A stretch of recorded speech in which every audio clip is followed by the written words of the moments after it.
Life మంత్రాలో gas trouble గురించి తెలుసుకుందాం. చాలా మంది సమయానికి నిద్రపోరు, సమయానికి భోజనం కూడా చేయరు. కాఫీలు, టీలు, స్మోకింగ్ చేయడం వంటి అలవాట్లు ఎక్కువగా ఉన్న వారిలో ఈ గ్యాస్ ట్రబుల్ కనిపిస్తూ ఉంటుంది. ఆకలి వేసినప్పుడు తినకపోవటం, ఆకలి వేయకపోయినా మళ్లీ తినటం, కారం, మసాలాలు, నూనెతో కూడిన పదార్థాలు ఎక్కువగా తీసుకోవటం వల్ల గ్యాస్ ట్రబుల్ కనిపిస్తూ ఉంటుంది. ఈ గ్యాస్ట్రిక్ ట్రబుల్ రావడానికి ప్రధాన కారణాలు చూసుకున్నట్లయితే భయం, క్రోధం, దుఃఖం, ఎక్కువగా ఆలోచించడం, మానసిక ఒత్తిడి ప్రధాన కారణాలుగా చెప్పుకోవచ్చు. ఈ గ్యాస్ ట్రబుల్ లక్షణాలు చూసినట్లయితే ఆకలి మందగించడం, కడుపు ఉబ్బరంగా ఉండటం, కడుపులో వాయువు ఫామ్ అవటం, తేన్పులు రావటం, కడుపు నొప్పిగా బాధగా అనిపించడం, మల విసర్జనకి వెళ్లలేకపోవటం, సోమరితనంగా, బద్ధకంగా, అలసటగా అనిపించడం వంటి లక్షణాలు కనిపిస్తాయి.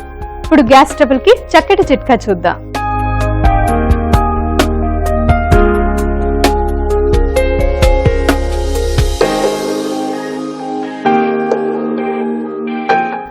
కడుపు ఉబ్బరం, కడుపులో మంటగా ఉంటే సుమారుగా 1 గ్లాసు చెరుకు రసాన్ని తీసుకోవాలి.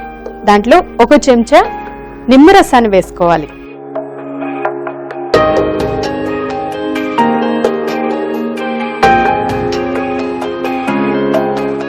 కొద్దిగా సైంధవ లవణాన్ని ఈ మిశ్రమంలో కలుపుకోవాలి.